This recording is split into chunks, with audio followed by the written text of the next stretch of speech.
The drums are pounding. The fire crackles wildly as shadows dance on the sharpened stakes around you. Paint covers your chest, not tribal paint, but the mark of the chosen. You were just trying to survive. But now you're surrounded by warriors, with hollow eyes and bone daggers. One wrong answer, one false move, and you're not a guest. You're the offering. What do you do when you're the outsider in a Stone Age blood ritual? Can you think fast enough, move smart enough, and survive without offending the gods of the tribe? The forest has gone quiet, not silent hushed, like the world is holding its breath. Leaves crunch beneath your bare feet as you push through the underbrush, starving, sunburnt, and hallucinating just enough to wonder if that was a human voice. Or just another trick of the wind. Then you see it, smoke, rising through the canopy in lazy spirals. Your legs move on instinct now. Fire means people. And people mean food, maybe shelter, maybe danger. You don't have a plan when you stumble into their camp, just desperation. They see you, and they don't run. Instead, a dozen eyes stare from behind primitive masks, wooden, animalistic, marked with ash and crimson dye. A woman steps forward. Her face is painted, her eyes sharp. She doesn't smile. She studies you like a puzzle, tilts her head, and nods. You're surrounded, but no one restrains you. No one speaks your language. Yet somehow you're led to a central fire and offered roasted meat. You don't know the animal, you don't care. You eat like a beast. Around you, the tribe murmurs. Some bow their heads. One reaches out and touches your hair, then backs away, whispering. A child places a feathered necklace around your neck. A symbol, or maybe a claim. You think you've been rescued, but then you notice no one else is wearing that necklace, and they're all watching you just a little too closely. You try to sleep that night, curled near the embers of the fire, but every time your eyes close, there's a sound. A whisper behind you, a child giggling in the dark, the creak of leather or bone. You glance around.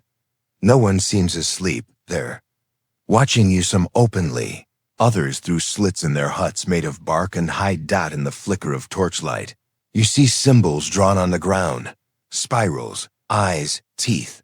One of them looks freshly carved. Your boot print smudges the edge. Someone gasps. You freeze. A tall elder approaches you. His skin is wrinkled like dried bark, but his gaze burns. He walks slowly, holding a staff topped with feathers and bone shards. He crouches before you, grabs your hand, and presses your palm into ash from the fire pit. Then he raises your hand to the sky. The tribe chants, "You're no longer invisible. You're important now. You've been chosen?" You smile awkwardly, trying to show gratitude. A few of them smile back, but it's not the kind of smile you're used to. It's reverent or fearful. You hear a phrase whispered again and again, Lakather. It sounds like a name or a title. You point to yourself, they nod. You point to the sky. They nod again. You're not just a guest. They think you were sent from above, or maybe beyond. Someone brings you water. Another presses ochre into your hands. The elder draws a red line across your forehead. You try to ask what's happening. You gesture, confused, but no one explains, because this isn't a conversation anymore. It's a ceremony, and you've already said yes without knowing it. By morning, you've been painted, fed, and paraded in a silent procession. You're not bound, but you're not free either. The feathered necklace still rests on your chest. Its cord smells of smoke and something metallic. Maybe blood. You've tried to remove it once. Just once. A child saw you, and her scream summoned half the tribe. They didn't punish you. They just watched. Waited, smiled. That was worse. The village elder motions for you to follow him again.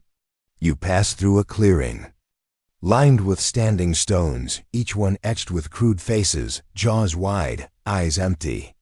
Offerings lie at their base. Bones, feathers, blood-smeared stones. One of the stones has a new smear of red. Fresh. You stop. The elder holds your gaze. He taps the stone, then taps your chest and smiles. Something inside you begins to churn. In the village, women grind herbs and smear thick paste onto animal skins, robes, masks, ceremonial gear. A pit is dug. Long, shallow. At the bottom, sharpened sticks. Upright dot, no one tells you anything. But your brain fills in the blanks. This is a ritual, and rituals need an offering. You try to leave. Not run, just drift toward the tree line. A few meters casually. Within seconds, 3 young warriors appear. Not aggressive, just present. Close enough to remind you there's no outside anymore. Not for you. As the sun dips below the trees, the drums begin. Not music, a heartbeat. Made of wood and rage, the tribe forms a circle around the fire. You are gently, inevitably led to the center. And that's when the elder steps forward, holding a blade made of stone, stained dark with memory. The drums don't stop, they just change slower, now heavier. Like the earth itself is pounding beneath your feet. You stand in the center of the circle, surrounded by masks. Each face is different, some grinning, some screaming, some impossibly calm. Behind the eye holes, you can feel their gaze. The elder raises the blade, not at you, but toward the sky. He chants. The others repeat his words in rhythm. It's not a language, you know, but the intent is unmistakable. This is not theater. This is not a performance. This is belief, carved into blood and bone. You glance at the stakes in the pit. You glance at the warriors now circling closer, dragging something wrapped in fur and ropes. They unroll it with reverence. It's a goat. Its throat is already cut. The elder dips the blade in the blood, then walks toward you. Your chest tightens. He lifts the blade. You don't flinch. You can't. You're frozen, locked between fight and flight and something far older, the fear of the unknown. But he doesn't cut you. Instead, he marks your shoulders, your brow, your heart with streaks of blood. The crowd hums louder. Someone begins to dance, a frantic, shaking movement, like they're being puppeted by the flames. Another joins. Then 3 more. You're handed a mask. It's crudely carved. It smells of sap and rot. It looks like a face screaming. They want you to put it on. You hesitate. The drums stop. Instantly, the silence hits like a slap. Every eye turns to you. Have 5 seconds to decide. Put on the mask and become one of them. Or resist and become something else entirely, the sacrifice. Your hands tremble as you lift the mask. It's rough. Splinters press into your palms. But you slide it over your face. Gasps echo. Then cheers loud, raw, almost frenzied. The drums resume faster, harder. You don't know the steps. You don't know the rules, but you move. You mimic. You sway with the others, hands raised, knees bending. You match the rhythms as best you can, because hesitation means suspicion. You are no longer the visitor. You are the marked. Around the fire, the tribe chants your new name, Lakathur. You still don't know what it means, but the way they say it, it's not a name, it's a role, a title, a burden. 2 men drag in a second figure bound in. Whimpering, a stranger, or perhaps a thief. You don't know. He's terrified, eyes wild beneath streaks of dirt. The crowd encircles him as they did you, only this time. There's no necklace. No mask. No dance. The elder raises the same blood-marked blade. Your stomach turns. The stranger thrashes, screams in a language that isn't yours. The tribe doesn't flinch. And then it's done. Swift, clean, ritualistic. The blood hits the fire. The flames flare blue. The crowd howls in triumph. You try not to move, not to breathe. A woman beside you touches your shoulder and smiles. Her teeth are stained red. She gestures toward the fire, then toward the mask on your face. You nod. They think you understand. They think you approve. You're not just part of the ritual now, you're a symbol inside it. And the more they believe in you, the more dangerous your role becomes. You haven't survived the ritual. You've just been woven into it. That night, you're given your own shelter. It's small, made of woven reeds and stitched pelts. A fire burns outside the entrance, not for warmth, but as a barrier, a warning to spirits. Or maybe, to you, you can still hear the tribe singing. Around the central pyre, the dead man's body was taken into the forest. Not buried, left. You lie awake, the mask resting near your feet. You can't look at it too long without feeling its presence. Your thoughts spiral. Are they testing you? Do they believe you're a messenger or a vessel? Why didn't they kill you? You stare at the fire. Its shadows crawl across the walls. Then movement. A small hand pulls back the flap dot. It's the girl from earlier. The one who gave you the necklace. Her eyes dart around. She's not supposed to be here. She kneels beside you and draws a symbol. In the dirt. A line, then two figures. One marked with the necklace. One with a blade. Then she slashes through one. She points to you. Then whispers a word. You don't understand it. But you feel it. She's warning you. She thinks you're next, before you can respond, a figure appears outside the shelter. The girl vanishes like smoke. A warrior, tall, armed dot. He gestures for you to follow. The fire burns brighter now. Unnaturally bright.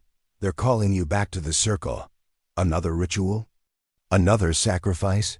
Or something else entirely? You step outside and the tribe bows. Not just the warriors. Not just the elder dot, all of them. This time. They don't see you as prey dot. They see you as something more dot, and that might be the most dangerous role of all. The bowing doesn't last long. The elder rises, steps forward, and places something in your hands, a bundle wrapped in fur. Inside, bone tools, red ochre, and a thin blade made of sharpened flint. You look up, confused. He nods once, solemn. This isn't a gift, dot, it's a test. You're taken into the forest, flanked by two masked hunters. No one speaks, no path, just trees, dense and ancient. At last you reach a clearing, dot, in the center, a circle of stones. And inside it, a captive, human, young, shaking, dot, another outsider? No, his arms bear the tribe's paint, but it's been half washed. Away, a traitor, a failed initiate. The elder appears behind you. His voice is low, grave. You don't understand the words, but the meaning is clear. Prove yourself. Or be unmasked. You freeze. They want you to kill, not just to survive, but to belong. You look at the blade in your hand, at the shaking boy on his knees, at the fire in their eyes. If you refuse, you risk becoming the next sacrifice. If you comply, what are you becoming? The air is heavy, silent. Even the birds have stopped singing, dot, and in this stillness, time stretches. Feel the weight of history pressing down on you. Thousands of years of blood, belief, and brutal choice. You're not just surviving anymore. You are standing at the threshold between humanity and myth. You kneel. Raise the blade, and then you stop. A voice echoes inside you, not the tribe's, not the elders, your own. There has to be another way. But the tribe steps closer. They won't wait long. You hold the blade over the captive's neck, but your hand doesn't move. The tribe circles you in tense silence. Every eye is on you, waiting to see what you'll choose. The elder watches without blinking, a judgment in his stillness, and then you do something none of them expect. You lower the blade and slice your own palm. Gasps, shouts, movement. You smear your blood on the captive's forehead. Then on your own, you raise your arms toward the sky and scream a word you make. Up on the spot, raw, primal, powerful. The tribe recoils. You act as if possessed. Dance like they did. Chant gibberish like prophecy. You take control of the ritual, not with force, but with symbolism. With story, dot, because if there's one thing stronger than fear in a tribe this old, it's belief. You pretend to collapse. Shake, convulse, let your blood drip into the fire. Flames spark violently, maybe just from the blood, or maybe from something else. It doesn't matter. The tribe screams in awe. The elder steps back, then kneels. One by one. They all kneel. You've done it. You didn't have to kill. You became something even more powerful. A sign. A voice of the gods. A myth they never saw coming. Captive is pulled away, freed, maybe spared. You don't know. You're lifted onto shoulders, paraded back into the village like a god returned from the underworld. But in your chest, the fear hasn't gone. Because now they don't want to kill you. They worship you. And if you don't play the role perfectly, if you slip for even a second, they'll realize you're just a human, and humans bleed. Night falls. Again, the fire burns. Again, they sing your name. But this time, you lead the chants. Your every word is gospel. Every gesture sacred. You've survived the trial, not through violence, but through illusion, intuition, and raw performance. But now, you're trapped in a new way. You're no longer a prisoner of fear or sharpened stakes. You're a prisoner of their faith. In the quiet hours, you sit alone with the elder. He studies you for a long time, then finally speaks in broken fragments of a shared language, words you can almost understand. Skyborn, fire-marked, chosen, but not forever. He knows, maybe not everything, but enough to see through you. Then, he gives you a gift, a simple object, a bone whistle carved with spirals and notches. He places it in your palm, closes your fingers around it, and says one word, exit. Your heart pounds. Is it a trap, a test, or a chance? That night, while the tribe dances, you step to the edge of the clearing. You blow the whistle soft, almost silent. Nothing happens. But deep in the forest, something answers. A low howl. A rustle. A call that doesn't belong to the tribe. You stare into the darkness. Stay. And you become a god to them, loved, feared, eventually expected to bleed again. Leave and you lose the safety of their fire. But reclaim your freedom, your truth. Grip the whistle, the necklace, the blade, and you choose. Not as prey. Not as a prophet. As a survivor. You were never meant to survive this. Dropped into a world of ancient blood rites, primal beliefs, and brutal survival, you didn't just endure. You adapted, outsmarted, transformed. You didn't escape the tribe by running. You escaped by understanding what they feared, what they worshipped, and by becoming both, just long enough to live another day. But what would you have done? Would you have played the god, or fought to stay human? Because sometimes, survival isn't about muscle or fire, or speed. Sometimes, it's about the story they believe and whether you control it. Or it controls you. What if this happened to you? Would you have made it out? Or would you still be wearing the mask? Drop your answer in the comments. We read every one. If this wild ride through ancient fear and survival gripped you, hit that like button. It really helps us keep telling these stories. And if you want more intense, immersive survival stories like this, subscribe and turn on the bell so you don't miss what's coming next. Because next time, the forest might not let you leave.